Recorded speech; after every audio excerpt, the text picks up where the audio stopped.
Good afternoon, one and all. I'm Inamala Kalavati, Assistant Professor, Department of English in Andhra Loyola Institute of Engineering and Technology.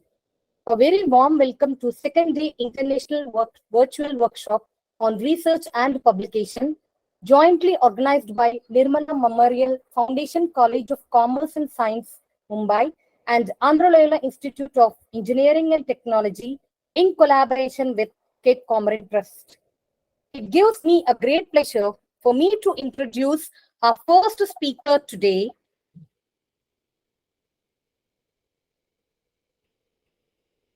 Dr. Antarleena Basu.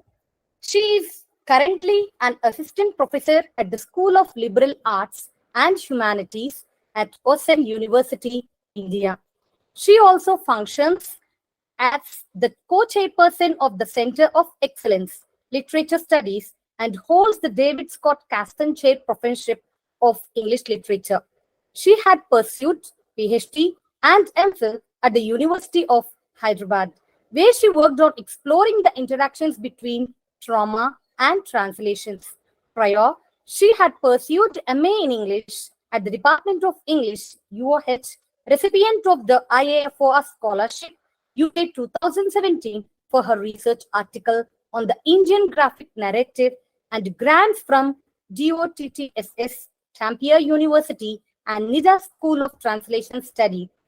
Dr. Antarleena currently teaches critical thinking, reading and writing, and analytical appreciation of language at Worcester University. Thank you, ma'am. Thank you for accepting our invitation in spite of your busy schedule. Please take over this session, ma'am. Thank you, Dr. Kalavati. It's my pleasure and honor. I thank the organizers for inviting me and also for organizing such a timely workshop. Thank you, ma'am. So can I share my screen? Ma'am? Can I start sharing my screen? Yes, you can start, ma'am. Perfect.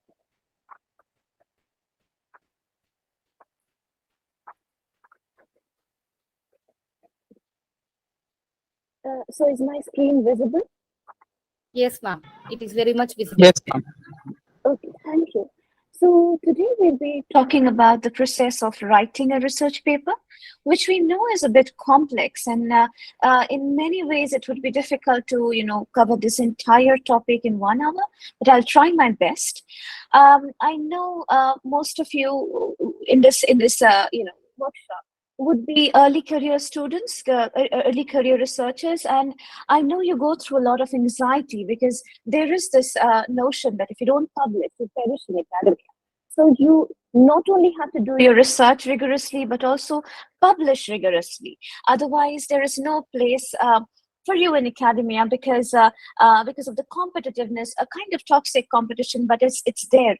And no matter how we push against it, nothing much has happened. UGC has scraped that, we do not have to publish even when we're doing a PhD. But if you want to survive in academia, publishing is one of the strategies that you have to understand, grasp, and be good at. So if we look at the publishing scenario, like writing a research paper, it's a long process, we know. And if you're an early career researcher, the process could be scary, daunting, because you're just a beginner. But I always tell my students that it's basically like a bar of chocolate, and you have to start brick by brick.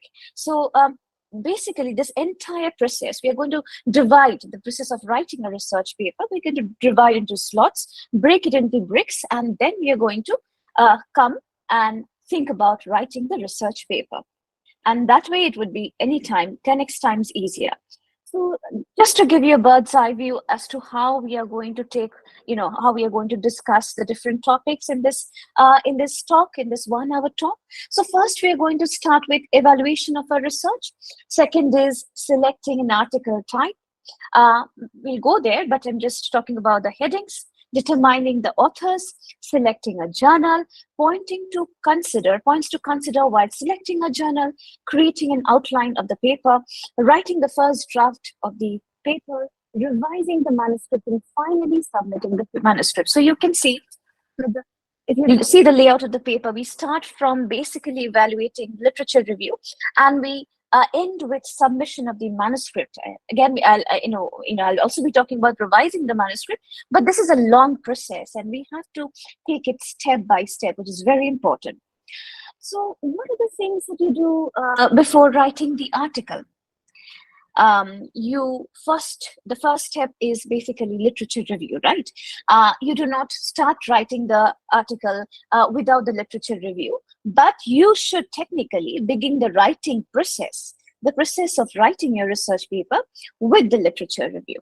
Now, most of you would be familiar with what a literature review is, but for the ones who who need a little bit more clarity, what you do is, how do you do the literature review? So you search for relevant literature. Suppose, and I'm giving an example from the domain of literature studies, because I have a literature background. So suppose you want to work on gender and literature in Andhra Pradesh, gender and literature, and you're looking into feminist writings. Okay, so when you're evaluating the sources, you're looking at to how feminist one, writer one has expressed her concerns, her feminism, how writer two has expressed her gender identities and gender aspects of her experiences, how writer C has experienced, and you compare it all. And then you identify the themes, debates, and gaps. What are they talking about? So you see that most of these writers, after you have evaluated, say, about 10 writers, you see what is a common strain in their arguments. You see that they're all talking about domestic violence, or they're talking about subjugation, but nobody is talking about breaking free from the shackles of patriarchy. There is only, say, author D who is talking about this, and you see that not a lot of research has been done on author D. So you pick up author D, and then that you have identified the gap of your research, and author D is the gap. So you're going to work on author D, and you outline the structure of your paper, paper in the sense, what are going to be the pointers that you're going to talk about in your research, and then you write your literature review. So this is quite an elaborate step, and the quality of your paper in many ways depends on how well you are able to conduct the literature review. So this is a very important and very significant step. Now, coming back to literature review, once you have, say, done your literature review, you come to the evaluation of research data. Now, what is the evaluation? What do I mean by evaluation of your research data? So suppose you have, evaluated a research area, and you have, say, identified the gaps. But how are you sure that you have your gap, the gap that you're talking about is a significant, and the research that you would do is a significant contribution in that area? So one of the things that you can do is you can always take suggestions from your peers, and more importantly, from your supervisors. You can ask them, do you think this is what I have done in my research? This is my literature review. Do you think I proceed with it? And do you think the findings will make a contribution? So if yes, so these are the questions. If yes, then you proceed with the research. And these are few of the questions that you can consider. You can self-evaluate your own research. So for instance, you have to consider this very important question. Is your research holistic and ready for publication? After you have done the literature review and you have found, outlined the paper, the gaps, you have to think, this research that you're doing, is it a holistic research? Will it make a significant contribution in your area? And third question is it ready for publication? So you also have to consider whether should you do a little bit more research before you actually delve back into writing the paper. Then there are other questions that you can also ask. Have you done or found something new, unique, and interesting? So your research, as you already might know, must contribute something new. So whatever the existing knowledge is, your research should add to that. Okay, so you should see if your research is unique and new and contributes to the existing knowledge. Then secondly, though this is a very debatable aspect, is the work directly related to a current topic? So many scholars suggest that you do work on a current topic, and this is a debatable idea. You might work on something that is a bit redundant from the past, but would make significant contribution. Then it's okay. But why they ask you to work on a current topic is that it will help you receive more citations. It will help you get more visibility in the academia. So this is why it is suggested that you work on a current topic, but this is a very debatable idea. Then have you checked the latest research or results on research in the field? So suppose you're working on in your area and you're referring to articles that have been written in 1970s or 1980s, or say even 2000. Well, that should not be it. You should always look at the most relevant research work that has been done. So if you start working on a paper today, you should make sure that the area in which you're working, you're also looking at the publications which have been published just yesterday. So that way your research will be very current, very, very trending. You know the trend, the topics that are currently being debated. So that way your research will be very updated, and it will help you gain a better foothold in academia. Okay. So have you provided solutions to any difficult problem? Again, this is very important, as I mentioned. It should add to your research, should always give solutions. It should try to answer. So you raise a new question, but you should also try to answer it in your research paper. Again, very important. Are your findings clear and comprehensive? Your findings should be very clear and comprehensive, because without clarity, the research would not get recognition at all. Because if there are doubts, if you're not being able to clear it out for your reader or for your audience or for the reviewers, well, it might not also be published. So it's very important you are very clear about the findings of your research. And if the answers to all these, questions like this are yes, then you can move to the next step, move to writing your article. Yes, here are some quick tips to remember when you're doing the literature review and evaluating your research. Keep track of all that you're reading. So when you're doing the literature review, and you keep a database of all that is useful, right? Like, like quotes that you will cite, references that you will cite, but also make sure of keeping sure that you're keeping a record of all that you're reading, which is currently not relevant to the paper that you want to write. Okay, that way what will happen is you will have a better database of all that you're researching on, and you will save time later on as well. So this is very important. And keep a note of the citations. Again, following up from the next point is that you do not want to spend another 1 hour again sometime later searching for the citations. Maybe you remember the name of the book from which you want to refer, but you forgot the page number. So if there are quotes, if there are references that you would like to refer in your paper, make sure you write the page number and the book name, book title, so that it will be easier. It will be saving time, and it will help you give more time to your research. So keep writing about observations alongside reading. This is also very important. You can have a side note, and when you're doing a literature review, write down your observations, things that you agree with, things that you disagree with, things that you would want to question in your research paper.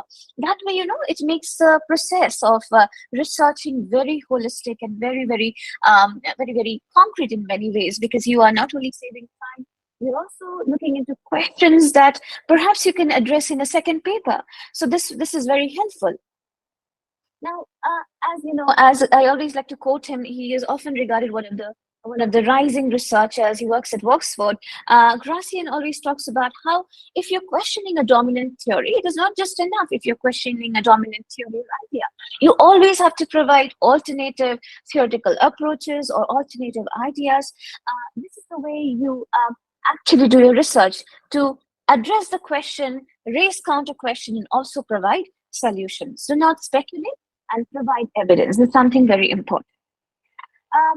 Now that you have done your, say, literature review, and you have also evaluated your research, and you think that, okay, this is good, good to go with, I can start writing my paper, you have to think about what kind of paper you want to write. So are you going to write an original research paper based on empirical research, like based on your findings, based on your observations? and it is an original research. So if it's an original paper that you want to write, then go ahead with original research paper. If you want, is it a review paper do you want to write? Moving on to the next point, like, do you want to write a review paper? Are you going to review a book, or are you going to review a research article by another scholar, and you're going to write a paper on that? I disagree with it, but writing nonetheless. Then it's going to be a review paper. Then there could be letters, commentary, or reply. You must have seen in many Taylor and Francis journals that there are often commentaries on paper. So, say a scholar has published a paper, what you do is you write your commentaries on the paper, or you give a reply to the paper. You might agree with her on certain points, you might disagree with the scholar on certain points, but this is also a type of paper that is often written. Or is it an interview paper that you want to write? So what is an interview paper? It is basically your interview with a renowned scholar in your area, with a renowned writer in your area.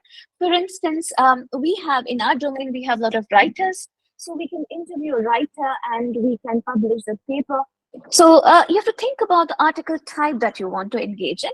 And now that you have made up your mind, say you're going with original research paper, you will move on to the next step. Okay? And the next step is determining the authors, if it is a collaborative paper. So if you think that you're going to write your paper alone, then fine, then go ahead. If you think that you do not need anybody's help as such, you've understood the area, you've understood the research methods, you're clear about everything, go ahead. So there it is, where this point is not needed. But think about a bit slightly complex paper. Think about you're trying to address a very important, significant topic and quite a complex topic. And you are feeling that it's best that you collaborate with two of my friends who are working in the same area. Then it becomes a collaborative paper. But there are few points to remember, note when you are writing a collaborative paper, because it helps you be very clear about what you want to do, about what your goals are, and also it gives you more more professional approach to doing the work. So determine the authors who are going to be the people with whom you're going to write this paper. So one could be, for example, your supervisor, one could be a colleague who is working in your similar area. So say you have 3 authors for your paper. The second question is, you have to decide, even before you write the paper, who is going to be the first author, second author, third author. This is very important because later on you do not want conflicts. You do not want your relationship to be spoiled just because, of a paper. And you want to know that, okay, this person is going to do 60% of the work, I'm going to do 40%, and the person and the third author is going to do 20%, 10% of the work. So that's how you divide the work. So if the person is doing, say, 50% of the work, that person becomes a first author. And you also have to determine who is going to work on which topic. So say you're going to work on one aspect of the paper. What is the author B going to work on? What is the third author going to work on? So these things need to be decided even before you have started writing the paper. So there is clarity among you all, and there is more academic integrity. So there will be no problems later on. So this is a very important step if you're working on a collaborative paper. Now, selecting a journal. So if you have attended Professor Mobo's lecture yesterday, you already know that, how important it is for you to select the right journal. Because the right journal can make your paper, and the wrong journal, if it's not, a reputed journal or a peer-reviewed journal, it might actually break your paper, in the sense that your paper will never be read read by the academic entities in a way. So it's a very tedious process to come down to select your paper, to select the paper that you want to write in. You have to do a lot of research. You have to spend a lot of time reviewing journal after journal. You have to keep separate time for this. So you have to select the journal based on aligning your aims. The aims of your paper with the aims of the journal. You have to see, does the aim of the journal align with the aim of my paper? For instance, I'll just give you one example. Just a moment. Okay, I'll give you the example slightly later. So basically, if you see that the aims of the paper match with the aims of the journal, then you go ahead. And you must prefer index and open access journal. So for instance, index journals will give your paper more acknowledgement, more authenticity, and open access will be more accessible to people, because open access are unpaid. It's open for all, so you will get more citations in that process.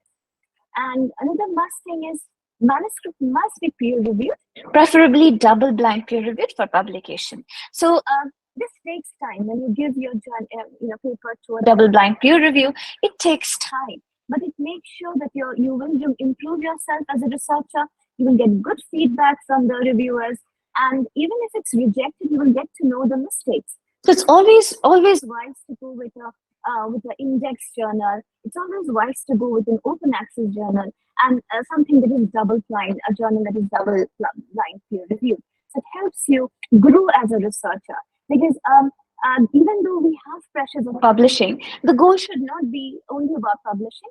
The goal is about growing, being a better researcher, day by day. So points to consider while selecting a journal.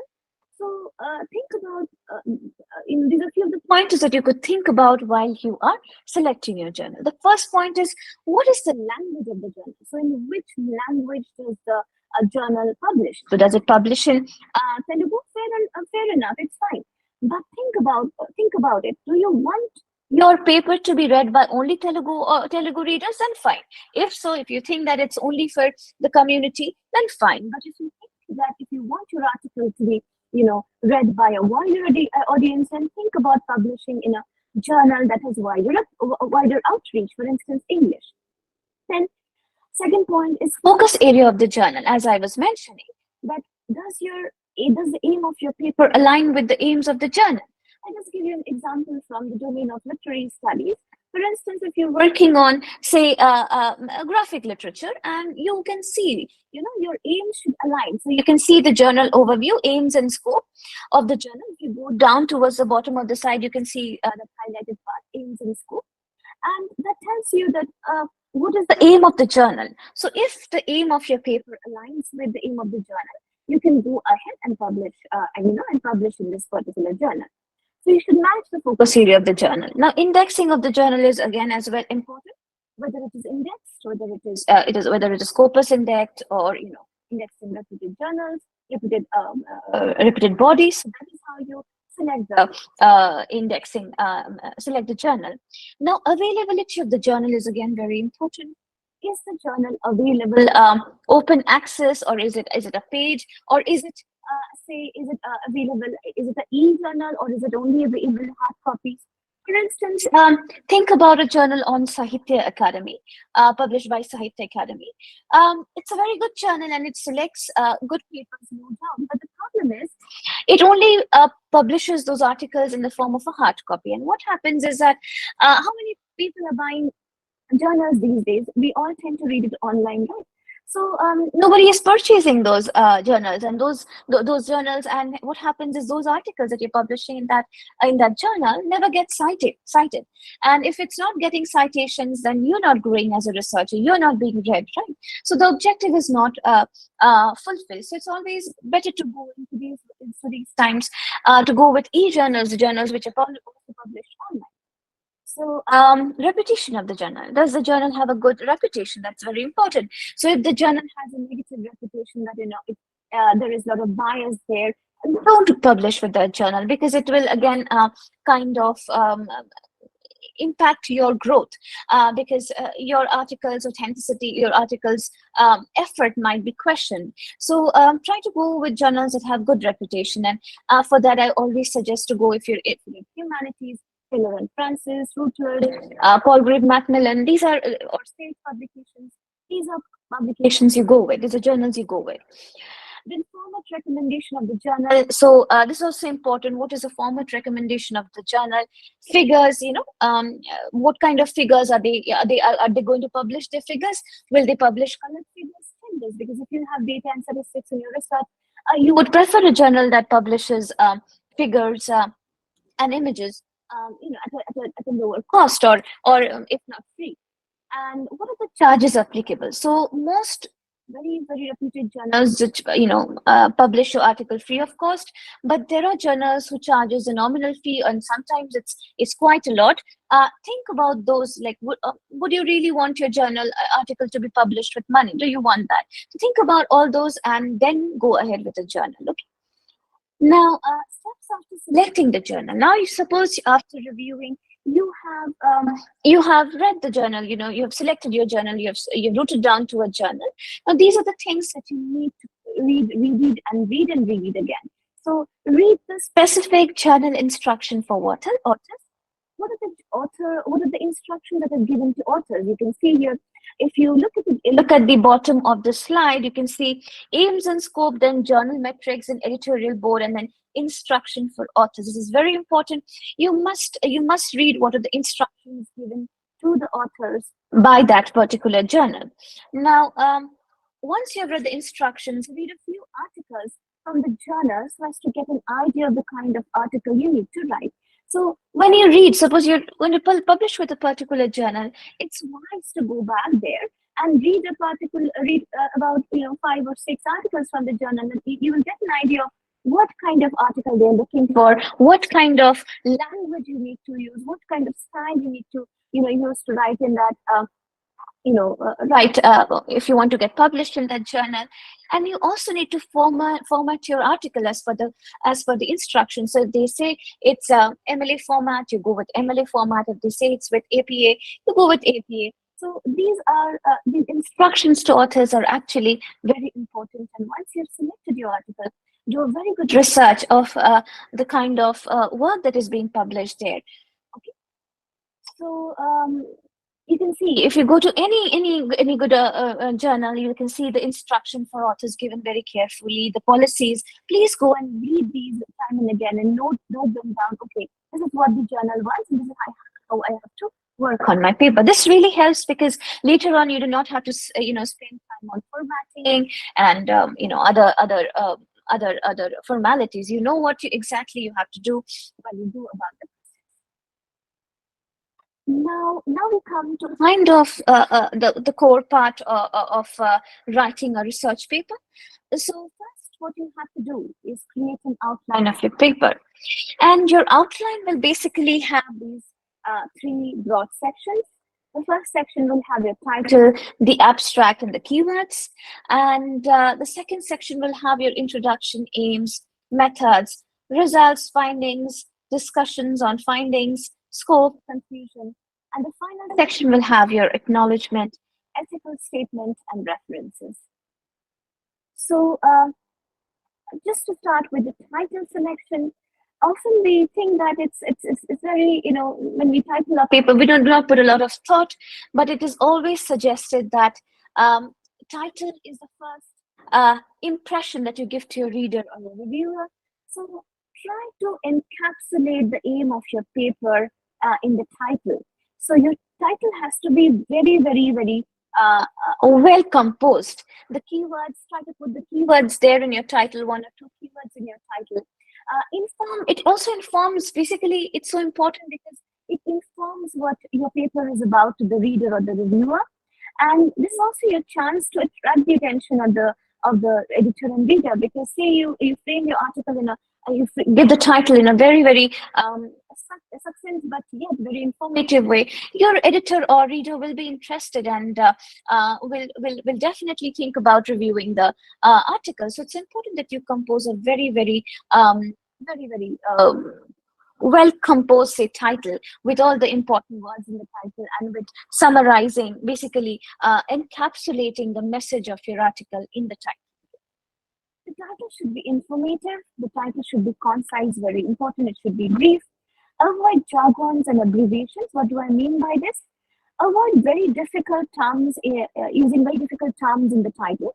You can use 1 or 2 core subject-specific words, but prefer to use simple concepts, simplified versions of those subject-specific concepts, and also avoid using abbreviations. For instance, if I were to use this word called PTSD in my article title, which stands for post-traumatic stress disorder.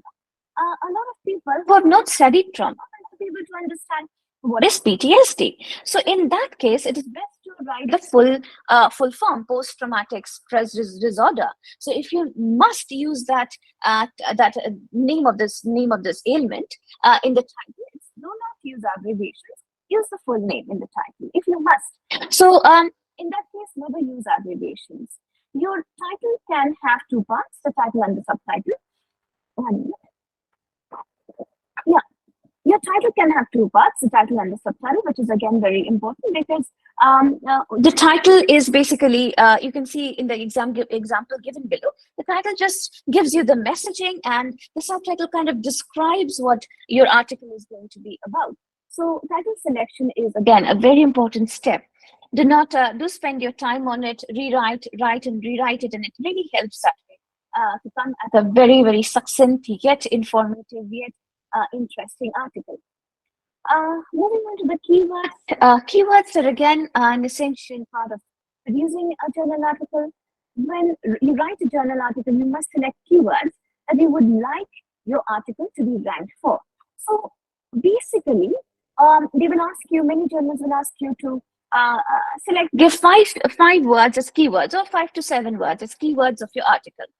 Now, for instance, your article is on gender, then you can give feminism, you can give the name of the author, you can give the name of the particular book, because or the particular theory or concept that you're referring to, because that helps your article reach the right audience. Maybe someone is Googling for the article on feminism in, feminist authors in Maharashtra, and your article will immediately come to her sphere, or come to her page if you have given the right keywords. So keywords is very important. I suggest that you write a paper first and then come to the keywords. Okay. What happens is after writing your complete paper, you will know exactly what the keywords, what are the final words that you have used again and again in your article. What are the words that have that are the most important? What are the words that define your article in a sense, and make them your keywords. And keywords have potential readers to discover, as I mentioned, discover your article when conducting research using search engines. And when they discover your article and when they cite you, that is how your academic growth happens. So it's very important that you choose the right keywords. So you can see this article I just given. It's on medical. It's from the medical field. Tumor necrosis factor signaling in macrophages.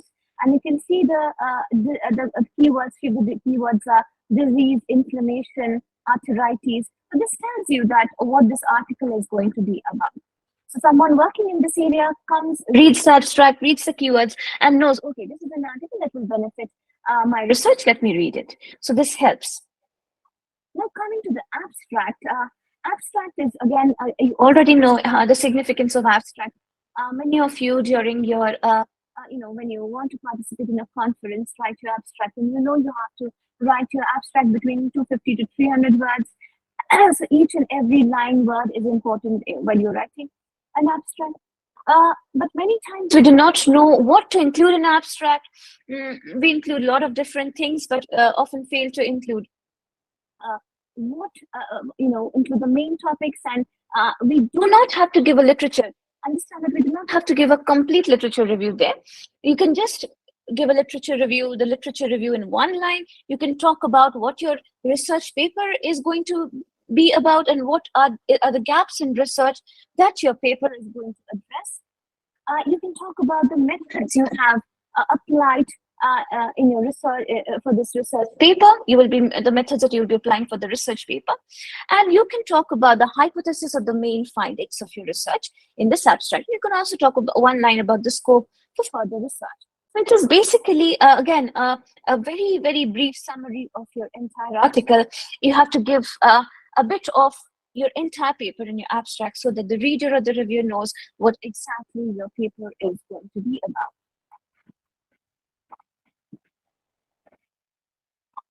With this, we come to the introduction of your article. And I know many of us as researchers tend to write the introduction last. But what I will suggest as a researcher is you can write your introduction, but you can develop it in maybe later on after you've written the whole paper. But you can always start by writing the introduction of your paper, because it will give you messaging as to what your what your article is going to be about. So what the introduction does is it introduces the reader to your paper. It's like a first impression again of your paper, and it situates and contextualizes your argument. Basically, tells you where your argument is coming from, what your argument is going to be about, what your arguments have touched, and what you have agreed with, what you've disagreed with, what your position in that entire academic area that you're working on. And you have to be precise, be clear at all costs in your introduction, because if your article has been sent for review, of course, the review will start with your introduction. So it's always best to have your introduction very clear and concise. Now, main body. This is where you write your aims, your methods, your data analysis, your results, your findings, and a very holistic discussion of your findings, and also the scope of further research. I'll go to it one by one topic after another. So first, you have to write about the aims of your paper when you're writing the main body. Again, like what is this paper about, or what are the research questions that have come up that you're trying to address through this paper? What are the objectives? So one is your, of course, research aim, but what are the other objectives of writing this paper? And then what is the rationale? Why have you decided to write this paper at all? Okay. After you have explained all that and a bit of literature review, you move on to the methods. What is the methodology? What are the methods? Is it qualitative research? Is it a quantitative research? Or have you applied mixed methods? So this is very important. You have to be very clear with your methodology, with your theoretical concepts, and you have to tell the reviewer through your research paper how you're going to do your research. What is the framework of your research? And once you have given the framework, you go to your data analysis. You show that you show the researcher and the reviewer, you show the reader that how you have reviewed or analyzed your data. And once you have, and this should be again very clear, because remember, it's your work and someone else is reading it, and maybe that person is not very versed with that area, so it should be very clear. Your data should again be very, very clear. And finally, after you have displayed your data, what are the findings of your research? Or what are the findings that your research have come up with, and how does it add to the existing knowledge? This is something that you have to stress on. And finally, your main body should end with scope of further research. So now that you've done your research, now that you've finished your research, how does one, it could also be you, take it forward? Because if it reaches a dead end, chances are we do not want to reach a dead end, right? So we want to continue with what we're doing. So you have to showcase to your reviewer that how you could possibly take this research forward, or how anyone else can take your research forward. So that's the scope of further research. Once you have then finished with the scope of your research, you have to outline the conclusion. Now, basically, you have talked about the introduction, you've talked about the body, and basically you are tying the strings and you're giving a closure to your paper. Again, very important, needs to be done quite perfectly. So it should be an interpretation of the results. It should not be your data, but an interpretation of the data.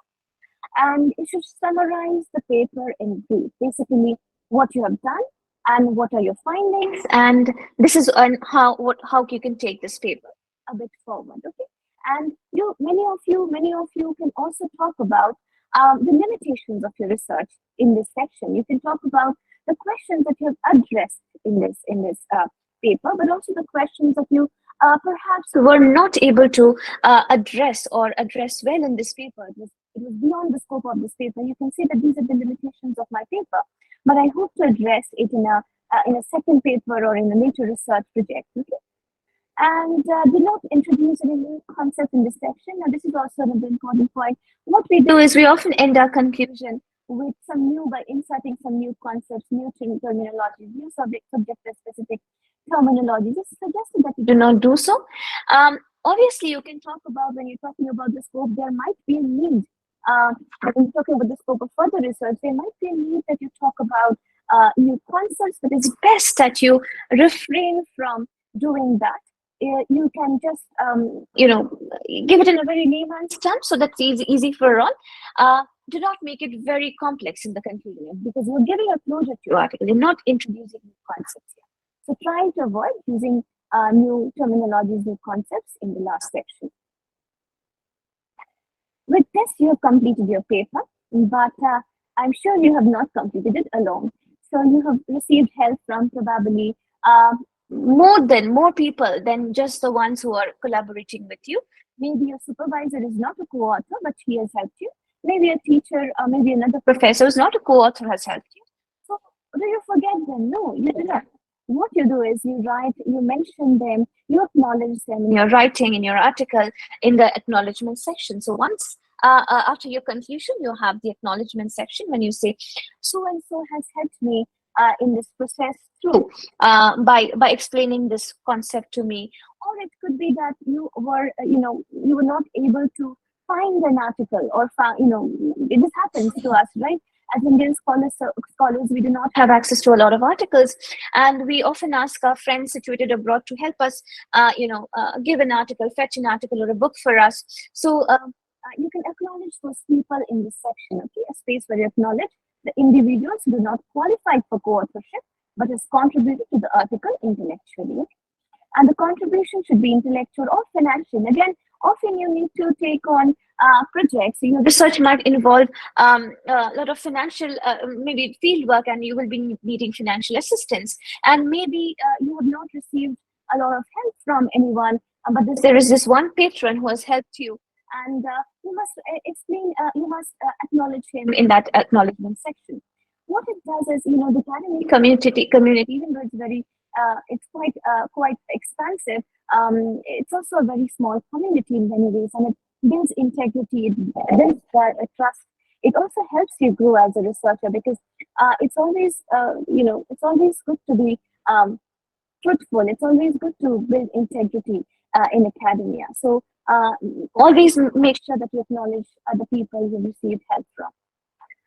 Now, with this, we come to references and citations. Again, very important section. References and citations should be well balanced, current, and relevant. So after your acknowledgement, you need to list down all the articles, all the books, all the say newsletters that you have referred to in your while writing your article, or you have taken references from in your article. So make sure, as I told you, you were already supposed to keep a database when you were doing your literature review, so that this work will become 10x times easier now, because you already have it in a notebook for that matter, or in a separate Word file for that matter. Okay, and it should be balanced, current, and relevant. What does it mean by that?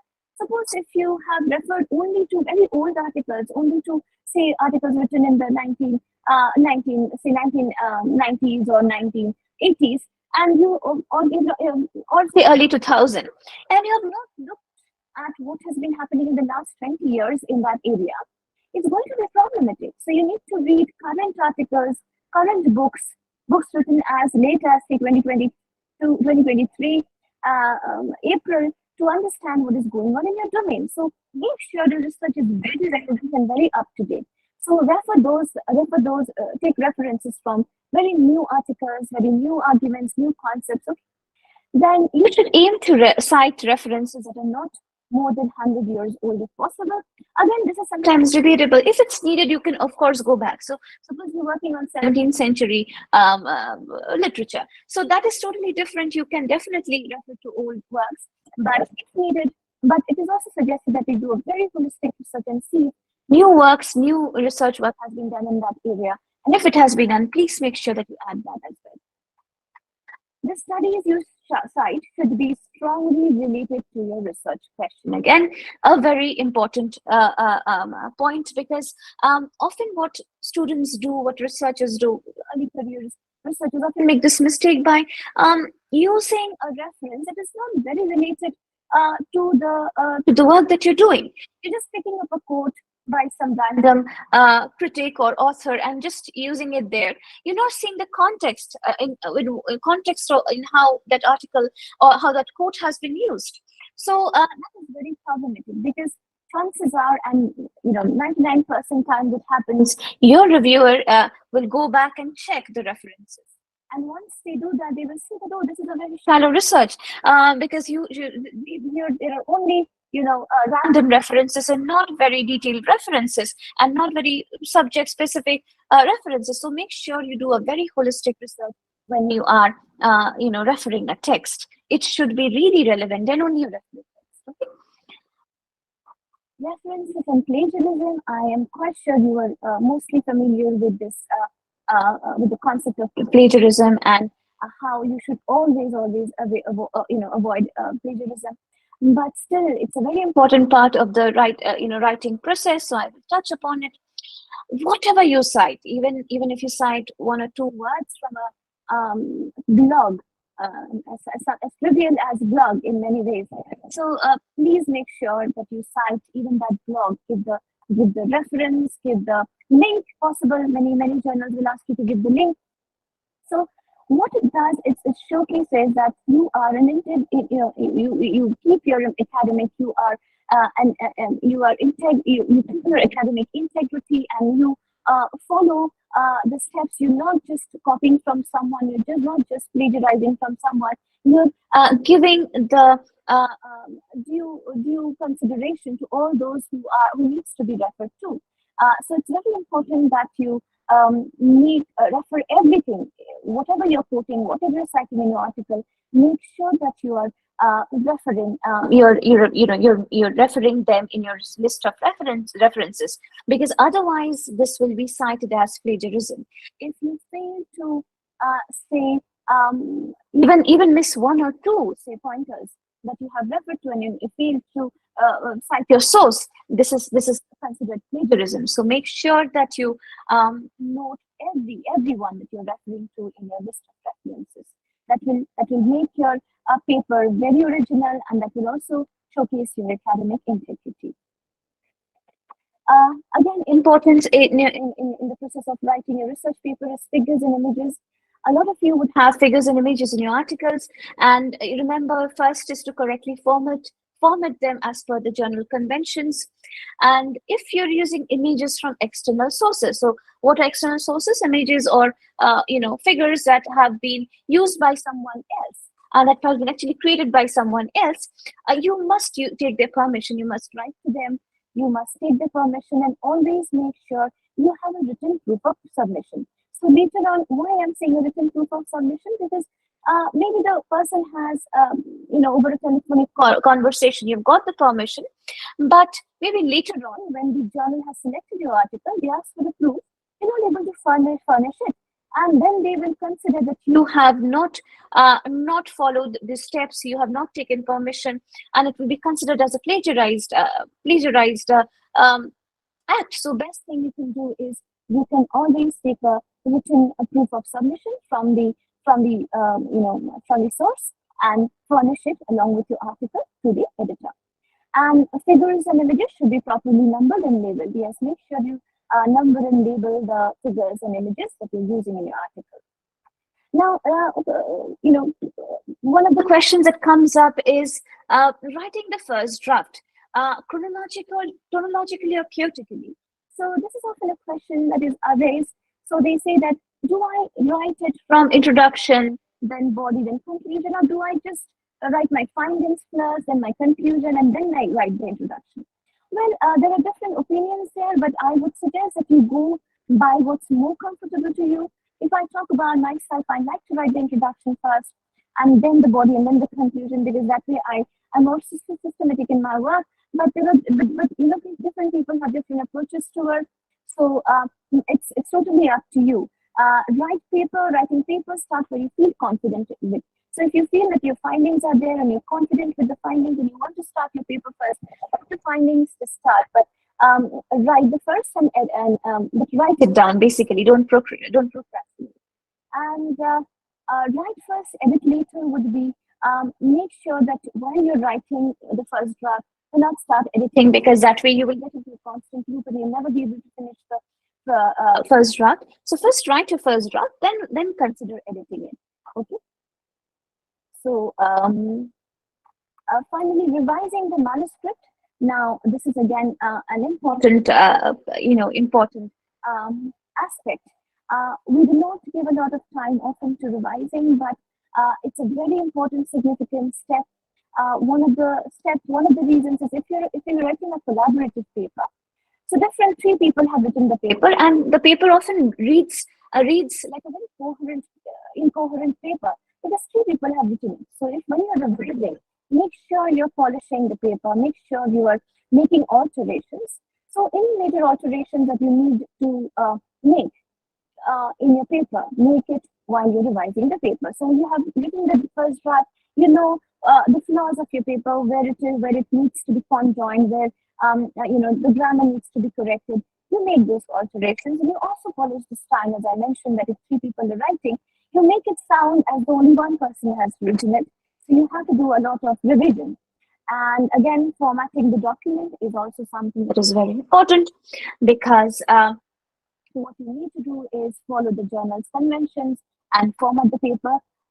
We often tend to, a lot of people tend to take it lightly, but do not do that, because your paper can be rejected if you do not go by the correct formatting. Okay. Finally, when you submit the manuscript to the editor, as I told you, follow the instructions given to authors, what items you need to submit, how to submit them, whom you should send them. So, for instance, you might be asked to submit two documents, one with your name and one without a name. So you have to read the instructions to authors very, very carefully. I keep stressing on this because you have written a brilliant article, but you've not followed the steps, the instructions to author, and your paper gets rejected. So make sure you follow the instructions given to author. And moving on to the next step, note that a few journals permit a pre-review, a letter indicating the content of the article. So many of you have written a statement of purpose. It's like a cover letter, basically. So in your cover letter, along with your article, you have to write, this is a letter to the editor that you write to the editor, writing, dear editor. You write to him telling as to why you have written this article, what is the significance of this article, what are the findings of this article, and why you choose to publish this article in that particular journal. So this is like a cover letter to your paper, to your article. Okay. So please read the instructions. Not all journals ask for a cover letter, but to my knowledge, Taylor and Francis mostly asks for a cover letter to come along with your paper. And at this point, you may wish to list possible reviewers. So this is not always an option available, but suppose there are academic rivalry between two people, and they do not want this particular to review this paper, review his or her paper, they can mention it to the editor. But this is not always an option that is available. So remember that this is also an option that is available for few journals, for select journals.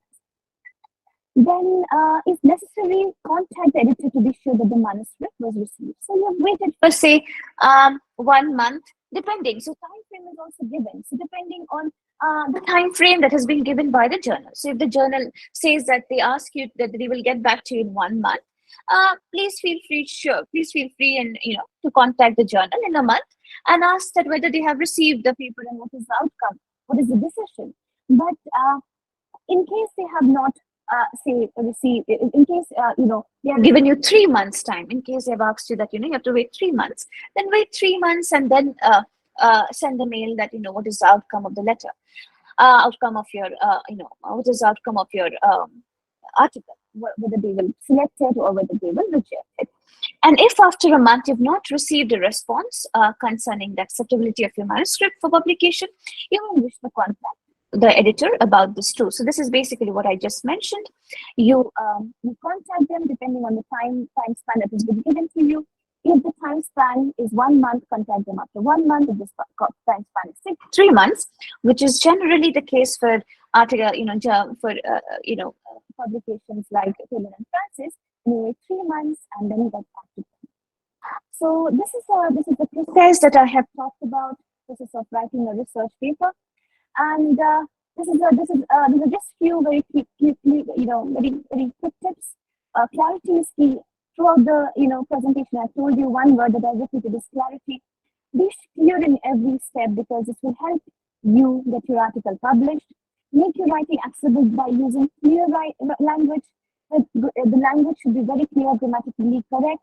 You may also check if you face problem with grammatical, with grammar. You can use softwares like Grammarly while you're writing. It helps to some extent. And you may want to write for a global audience to have your research reach the wider readership. Make sure you write in a way that will be understood by any reader, regardless of the field or whether English is the first language. So you have to keep these things in your mind, for consideration. So if you're going to write the Western people, then whose West are you talking about? Are you talking about your West, or are you talking about West of, say, Canada? These are the things. You have to use your words very, very precisely. And write a journal article with citation to give your reader certainty in your research. So when you give the proper citations, you produce a more authentic research paper. So that is all for my presentation today. If you have questions, I would be glad to answer your questions. Thank you, ma'am. Thank you for making an unusual presentation. It drew our attention to areas we have been neglected. We appreciate you, ma'am, and the quick tips you have explained at the very end, they are very, very informative, ma'am. Thank you, ma'am. Thank you. Do I have any questions, ma'am? Participants, if you have any queries, I request you to unmute yourselves. Hello, this is Sanchali. Hello. Hello. Yes. Yes. Is there? Yeah, am I audible clearly? Yeah, you're Okay, audible okay. perfectly. Yeah. Is there any basic difference between the writing a thesis in a PhD level and writing an article for a journal? If there is, then what's it? Yes. So, in a way, that is quite a significant question. In a way, Shanchali, there is a lot of difference, I would say, because your thesis is a very big project. Your article would go up to maximum 26 pages, 30 pages, but your thesis can go up to 300 pages. So basically the same steps, but at a grander level. Okay, the level is very grand because you're going to divide it into chapters, just like you were dividing your paper into sections. You're going to, when you're writing a thesis, you're going to divide your thesis into chapters. So each chapter will then have an introduction, body, conclusion. So the same things as an article. It is going to be played out at a grander scale. That is basically the difference. Did I answer your question? Yes. Thank you, ma'am. Thank you.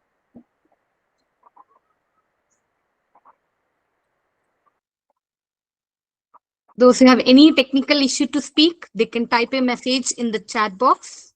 I'll explain to ma'am so that you can get an answer for your question. Hello, ma'am. Yes, Aisha, tell me. Ma'am, can you please explain once more the main body and the conclusion part? Yes, I can explain. So I'll just go back to my slides a moment.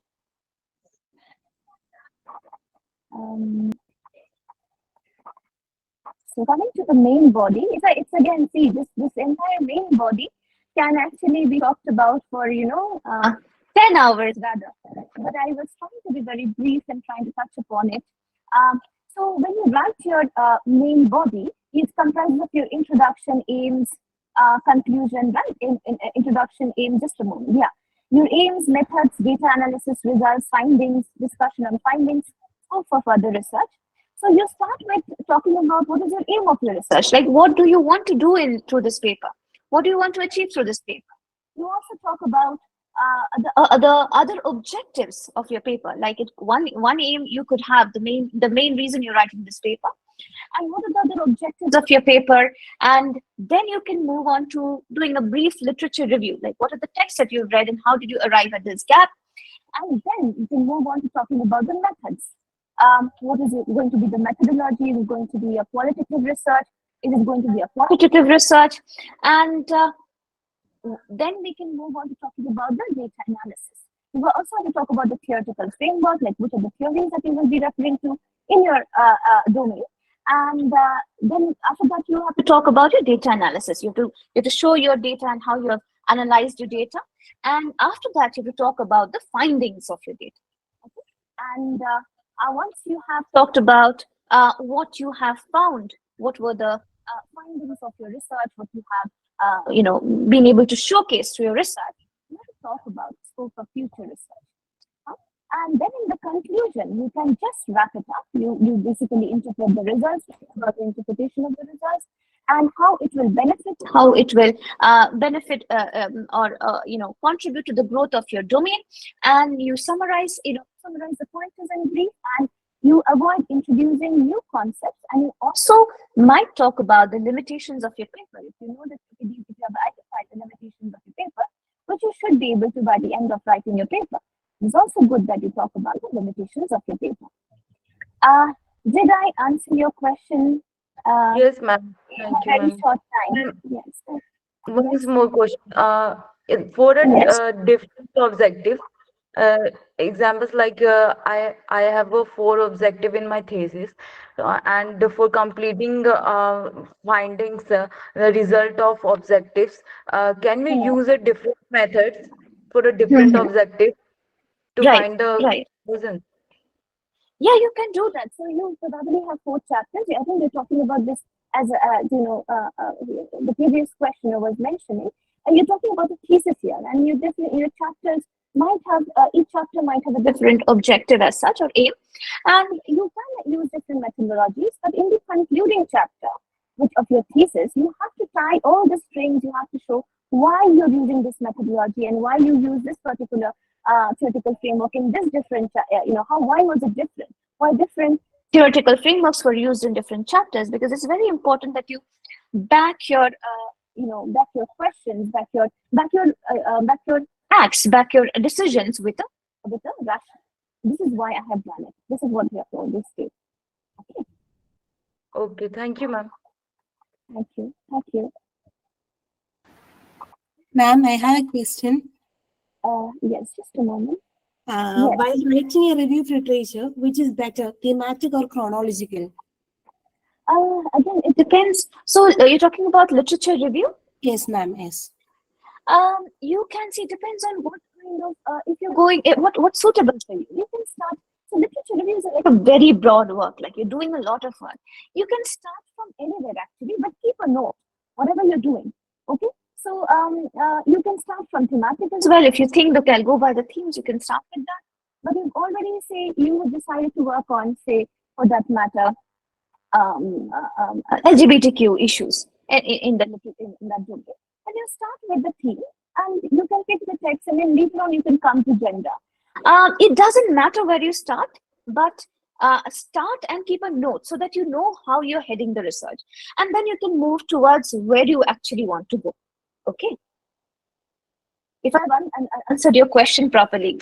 Yes, ma'am. Yes, ma'am. Thank you. Thank you so much. Thank you.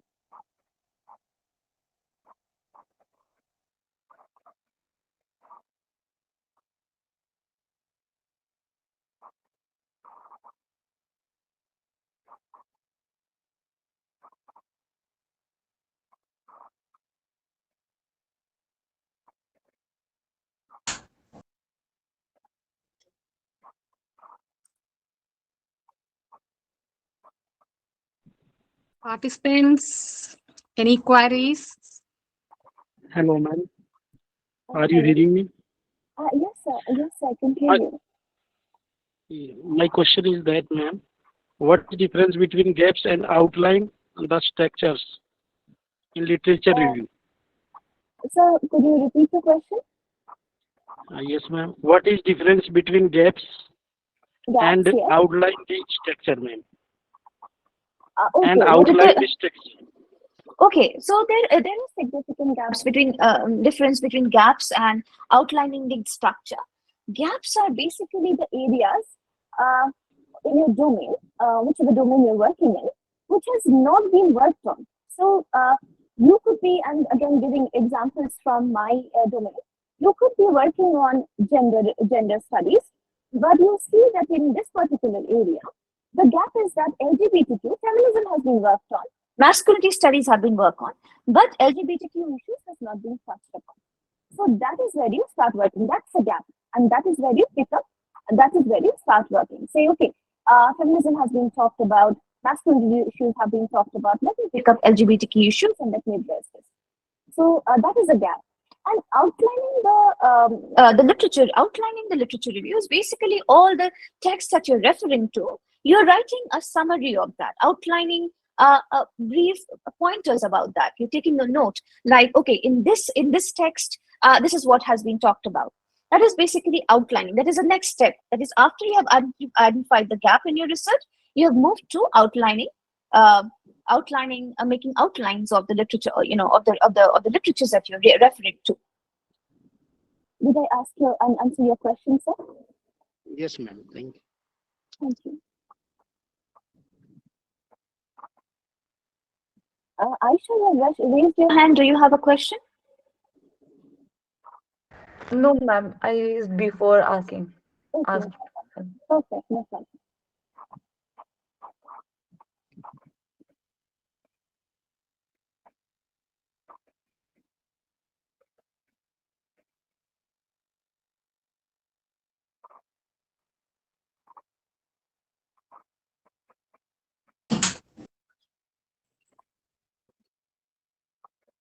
Thank you, ma'am. Thank you so much.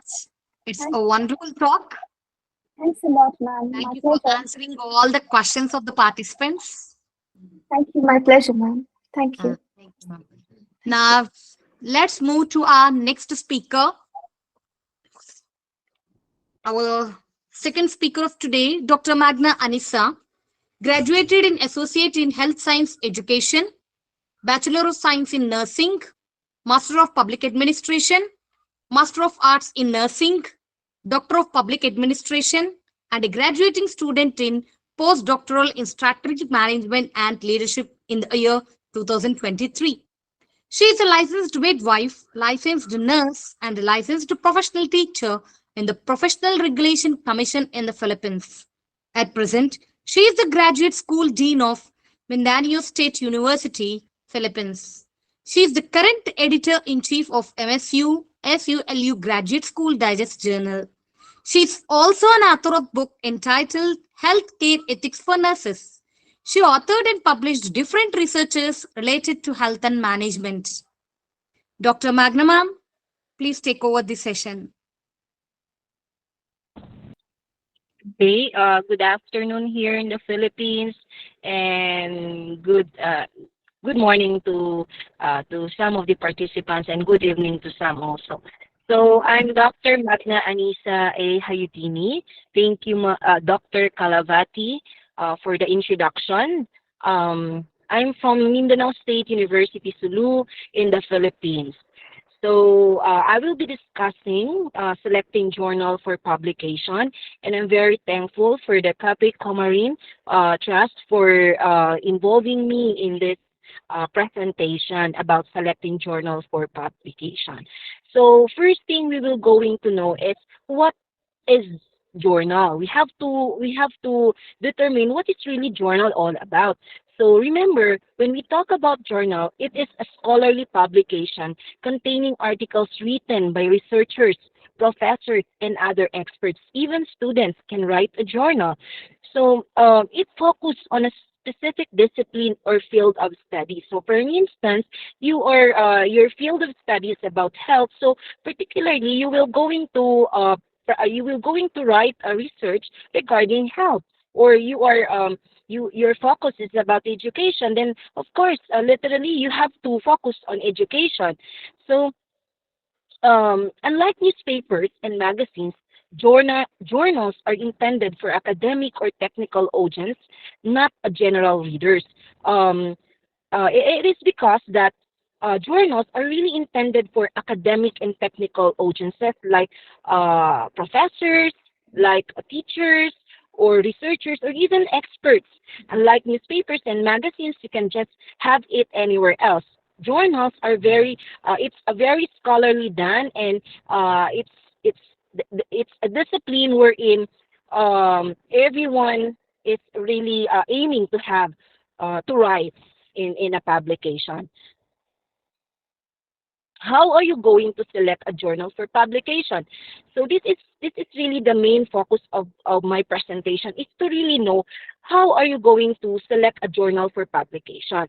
So first thing that you will going to know is you have to make sure that your paper fits within the scope of journal to be submitted.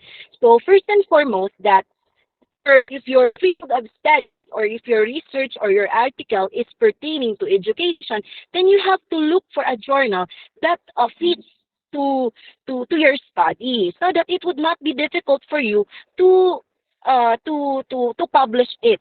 So at least the peer review or the editorial board will going to approve your study, because it is in line with the journal that they are publishing.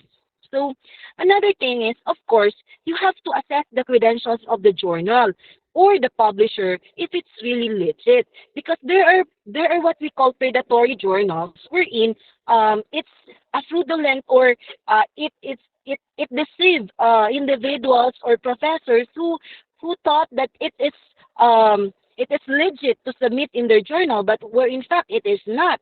So you really have to assess the credentials of the journal or the publisher, whether it is really legit or not. Then another thing is you have to browse the content that they publish for quality and relevance to what is your study or article all about.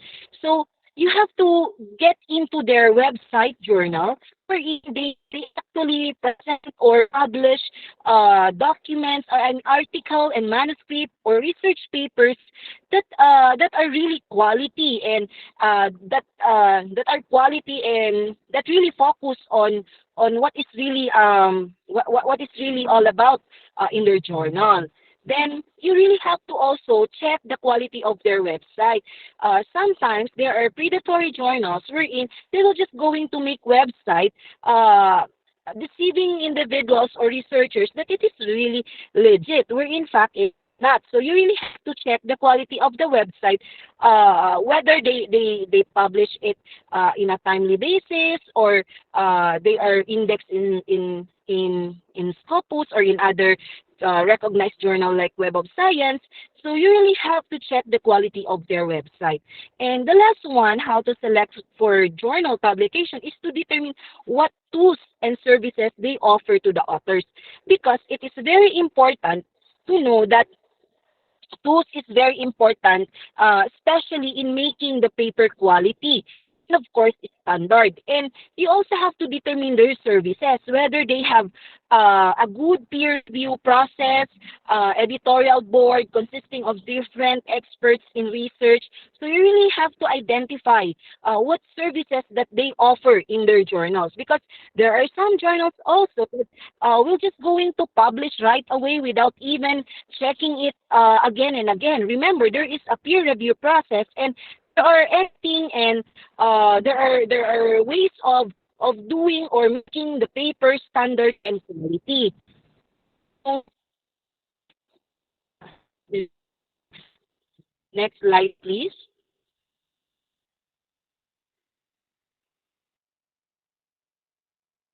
So another thing that you're going to determine is what is your goal to publish in a reputable journal. Of course, as researcher, and you have a really good paper, which you really did well for your paper. So you really have to see or to look for a reputable journal, because it's not really easy to conduct a research. You are really doing, or you're really exerting your effort, your time, you're delivering your time, and of course, it's really difficult for you to really come up with a perfect journal. So what are you going to do? What is your goal to publish in a reputable journal? It's actually First is the journal's target audience and recent publication history. So you can check actually their website. What are their publication history, like who are their audiences, what are the target uh, audiences of their journals, and if they are really publishing every year, and the the publication.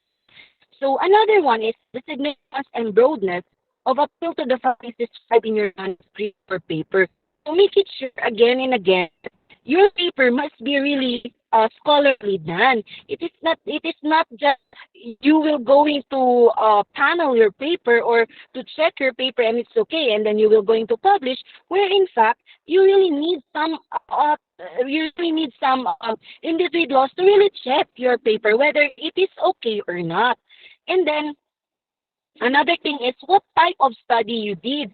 So, of course, you have to also know is your stuff relevant to the journal where you are going to publish, or it's not relevant. So, because if it's not relevant, it would be really difficult for you to publish because sometimes the journal will going to reject it if, for example, your study is not fit to their journal. So, to make it sure, you really have to check whether the journal they are publishing is really what you have study or in manuscript. Okay, next slide, please.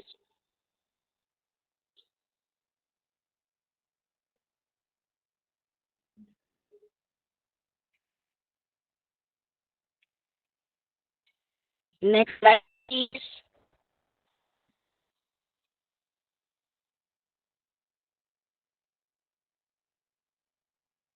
Okay, so these are the criteria for evaluating a journal. So even just checking a journal or a paper, there are also criteria. How much more in evaluating such a journal? So these are the criteria. First is scientific rigor. As we all know that when we say about scientific rigor, it talks about the how the editorial board is very strict in the application of scientific methods to ensure the unbiased and controlled experimentation or design methodology, analysis, interpretation, and of course reporting results. So meaning to say that the scientific rigor is very important, or one of the criteria for evaluating a journal, whether the journal is really legit and the journal is very scientifically and scholarly done. It is not just a copy paste from a certain research, plagiarized research. No, there are really certainties wherein there is a strict checking of your paper, and that is what we call scientific rigor.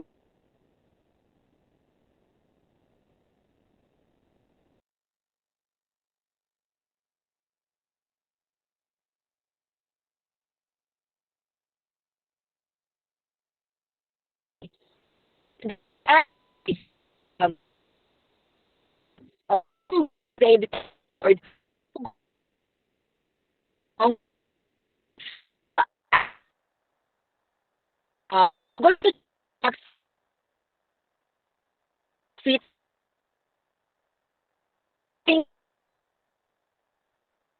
and so the area quality personality as all of that. So this is Ma'am, your you know voice is not audible. board other members of the journal will be helping in reviewing your paper to make your paper really valuable to the readers. And of course, it may be made, or it will be made scientifically, and it will have a good research. It will going to have a research output or a good publication. It also, if for example, the journal that has been published is not good quality, then therefore many will going to of course your journal will the journal will be of course will be reflected by what you submitted. So therefore you really have to submit the better and or the best paper so that the journal will not also be affected. So another one is the ethical consideration. These are the criteria for evaluating a journal. It is very important nowadays to really come up with considerations on ethics because the editorial consideration is actually a guide for us, especially knowing or determining whether your participants are really into it or they really accepted your research, especially when there are participants who will going to reject your study. So you really have to come up with an ethical consideration because it is really important in every research that that there is ethics and that you have to value the importance of your participants. Particularly is of course valuing their confidentiality, their anonymity, and of course the consent. It is very important that you have to really get the consent of every participant that you will going to have in your study. Otherwise, sometimes this is also one way to protect yourselves from future complaints or any complaints coming from the participants. So journal reputation is very important because this journal reputation really matters about. So if the impact factor of your research is very high, then of course your study is really researchable, and there will be many of the authors or future authors or researchers will going to cite your paper. So it is better to find a journal that is highly reputable and highly recommended, and at the same time with high impact factor. So another one is author rights and copyright. This is also important that the journal has the criteria for author rights and copyrights because every individual, every writers, everything that they do, there must be an authorship coming from them. It is very important also to have a copyright because this copyright will be the legal basis that study is really made from them, and they really made personally the study. Sometimes there are times wherein some researchers will just going to copy paste it. So if you don't have the author rights and copyright, the tendency is they will going to plagiarize, and then it would be difficult for you to get it back again or to sue them for getting your research because you don't have the rights or a legal paper to justify that paper or research is really yours. Then another one is the indexing status. It is very important to determine every journal that it has a high impact factor. So it is better to see if the impact factor of your paper is 10, for example. It's very high quality paper or journal. Then less than actually indexing it actually less than one impact factor. It's okay so as long as the paper is really legit and not predatory. So next slide, please.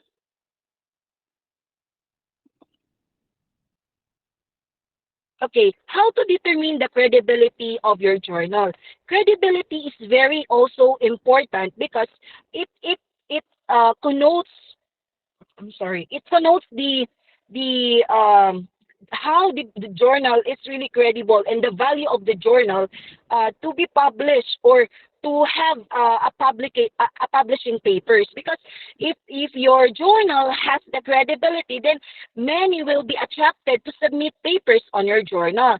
So for example, as a researcher or as an author, I would like to, of course, submit to a journal that is highly credible and that has a high reputation and highly cited by every researchers, because at least it would be easy for you. It would be easy for your paper to be cited, and of course you will be recognized that your paper is really good. So how are you going to determine the credibility of the journal? First is you are going to determine where it is indexed. There are many indexing organization wherein they will going to index the journal whether it is acceptable for them or whether it is not. So as of today, it is well known to everyone that Scopus indexing and Web of Science are the two most indexing of the journals. So they are really recognized internationally. So another thing is you will going to what is its publishing history and how long the journal has been available. So if you were going to check their website, the journal website, then you have to locate the publishing history, whether there are really they really publish paper regularly, annually, or at least they are really publishing paper, and you have to check how long it has been available. So there are also journals that are not publishing on time. So it is better to have a good publishing history, and of course you have to check whether the journal is really publishing annually or regularly, or the journal is being published in 1 month or at least longer than 3 months, like that. So it is actually very important also to know if to determine the credibility of your journal. And you have to ask also yourself whether it is peer reviewed. So you have to check the website who are their who will be peer reviewing your paper, and what composes their who composes their editorial board, and the members of each journal. So at least you will determine that the paper is really scholarly checked and scientifically, of course, scientifically paneled by every expert in research. So another one is to really to determine what is the impact factor, which I was telling some future researchers or some colleagues that you have to check the impact factor of every individual, of every journal that you will going to submit, so that the highest journal or the highest cited journal is really being cited right away, unlike with journals that are not really being cited by some, or it's because there are quartile of types of the journal, which is the Q1, Q2, Q3, Q4. This indicates whether the journal is really easily cited or not, or how long it is being cited, or it is recognized by some, like that. So what things to consider before submitting an article to a journal? So first thing that you will going to consider is, of course, isolate a manageable size. Not necessarily all your paper or manuscript will be submitted to the journal, because it would be difficult for the members of the board, editorial board, to check the whole study. So there are what we call IMRAD, which is this IMRAD procedure or IMRAD guide is actually the best way to isolate a manageable size of your paper. Then another one is you have to create a coherent story or argument. So in your it is also possible that, if possible, you will going to provide arguments in the abstract or in the conclusion and recommendations, in order to attract researchers or future researchers to really cite your paper and to make your paper as their reference also. Then what you're going to do, another thing is you have to consider the argument in the journal is self-standing. Remember that you really have to give importance to what you are presenting, especially if you will going to have, of course, self-love, or that the paper is really yours. So it is very important to love your paper or your work. So if you love your work, then definitely you will do good you will really do the best thing and the best research output if possible. And then another one is target the journal readership.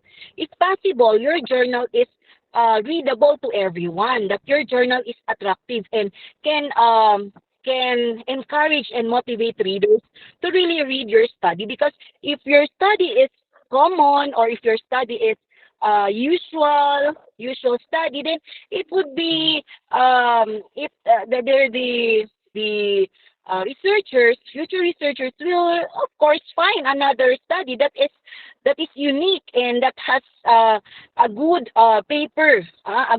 paper to be read. And then another one is change the writing conventions from the use in thesis. It is very important that if possible, it is not really the title of your thesis that you will going to submit. You can edit that. The reason why it is called as research is because there is really a gradual change of your study, and you will in order to really have a good quality of your study, every now and then there are really changes. That is why it is called research. So next slide, please.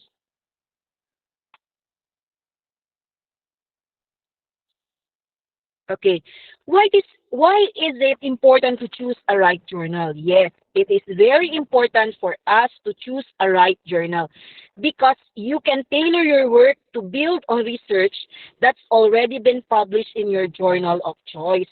Many will go into benchmark or to be guided by your research, and it really makes you can be considered as an expert or a scholar in terms of research because you have a best paper, or you have a best research that has been published in the journal of your choice. And then another thing is you should have the idea of where you want to publish your research before you write your article. You have to choose. Where journal, what is the name of the journal, and where is the journal, what journal and where is the journal, is of course where can you find the journal. So you have to know, of course you have to know what journal is that, in order for you to, of course, if you can have a good if you can have the idea to what journal is you're going to submit, then it would be easy for you to come up with a good research study because you're already anticipating that journal is actually what you're going to, of course, what you're going to do with your research. Okay, next slide, please. How do we define a good journal? Remember, having a good journal is it's a clear, it has a clearly detailed, especially in the editorial process, and have a clearly defined and reasonably narrow editorial scope, wherein it is very important that there are a good composure of editorial board that composes of different scholars in the different field of expertise, especially in research. And if you will going to come up with a good journal, you have to check. If kindly, you have to go to their website and kindly check. You can see in their website. You can check there. There are things na there are actually. You will going to click the link there, which is about or scope. Then you will going to check what is all about and what is really the coverage and scope of the journal. So that is very important also to determine for you to have a good journal publication. Next slide, please. Okay. I think these are it is very known to everyone that the quality of journals is really important in order for us to determine where are we going to publish our paper. So as we all know, it is recognized that Thomson Reuters Web of Science database and Elsevier Scopus database are actually journal. There are journals are published and being indexed in these two organizations, which is the Thomson Reuters Web of Science database and Elsevier Scopus database. So, if you're going, for example, you want to locate or to know you will going to locate the good journal, then you will going to, of course, check it in the Elsevier Scopus database or in the Web of Science database, so that you will really know that the journal you are submitting is really legit, and that you can submit it to the journal. Okay. Next, please.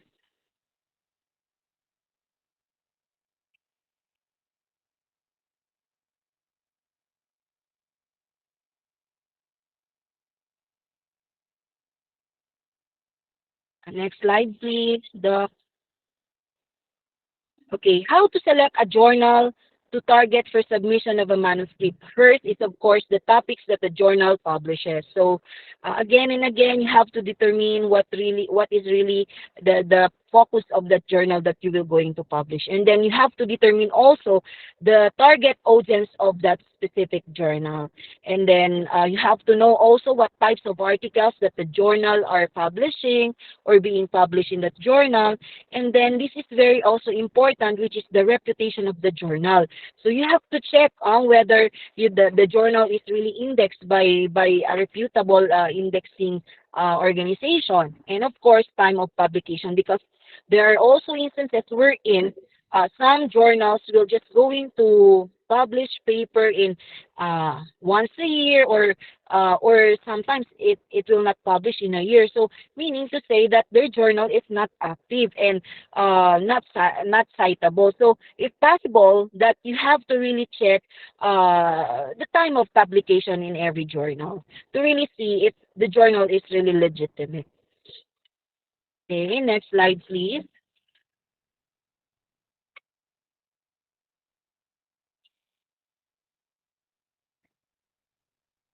Okay, what is good journal impact factor? This is what I'm trying to say earlier, that the impact factor of 10 or greater is considered an excellent. It is flagged as good, then it's okay, and the average is less than 1. So as long as there is an impact factor, then therefore it is good. But if possible, you can have an impact factor of 10 or greater than 10. Okay. Next slide, please.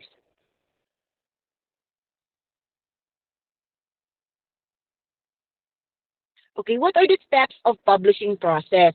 So this is how you will going to publish your paper. First is, of course, there are call for paper or call for proposal. Then you have to send proposal. Sometimes there are journal who that needs a letter, that you are a letter of intent, that you wanted to publish a paper for their journal. Then you send proposal to them, and then followed by, of course, if they will going to have a reply or response, then telling you to submit the manuscript, then you have to submit the manuscript. Again, if possible, you can have the whole manuscript, but for the final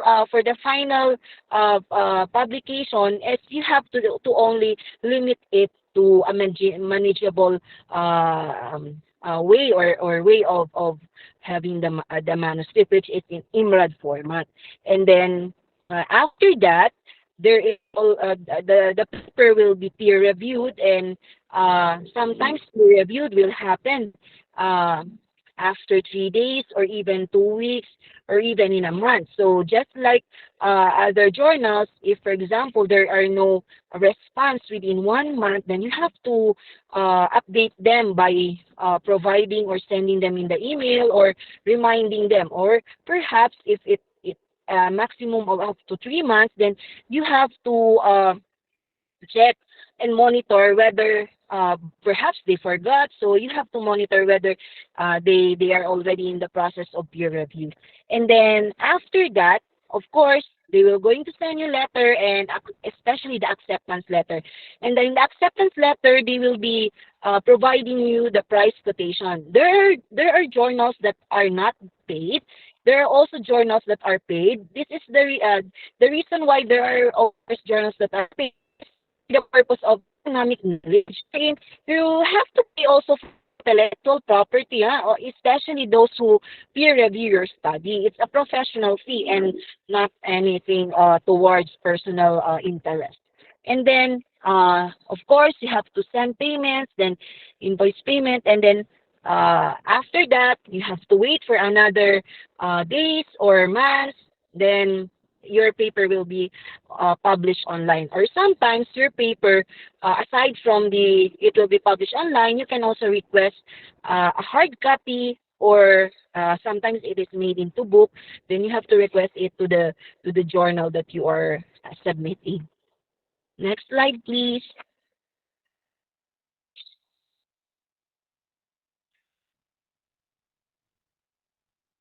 Okay, this is the best technique for us to select a journal for publication. Using a Scopus database can be a good way to identify journals for publications. This is really the technique. So first thing that you will going to do is you need to, of course, have register yourself, or you have to register in a Scopus Elsevier you have to register yourself in the Elsevier journal, I mean indexing, and then in there you can see what are the journals that are being indexed by that Scopus. And then once you can identify what are the journals that are being indexed, then that's the time you can choose, you can locate them, and of course you can submit, you can choose where to submit your paper of that fits to the journal. So with that, thank you very much for listening, and have a good day to everyone.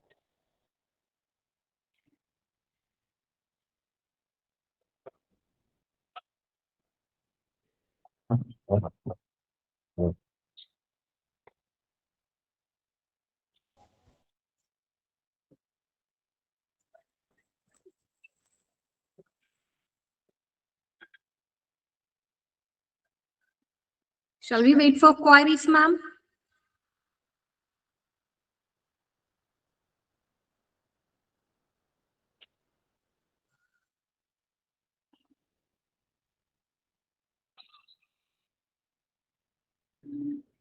Participants, do you have any queries?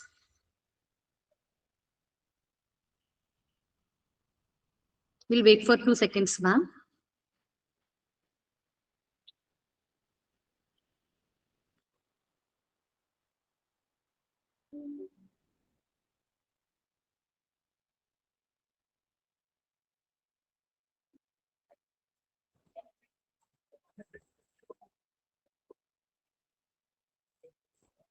Participants, you have any queries? I request to unmute yourself.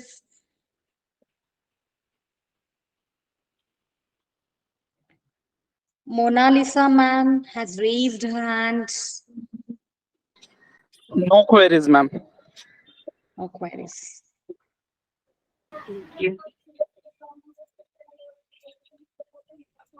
Yes, ma'am. Can we collect the PPT, ma'am? Yeah. If you have any query, you can feel free to ask, ma'am. Ma'am, can I have the PPT, please? We will we are share asking your PPT PPT. on your WhatsApp group, ma'am. In my mail ID, ma'am.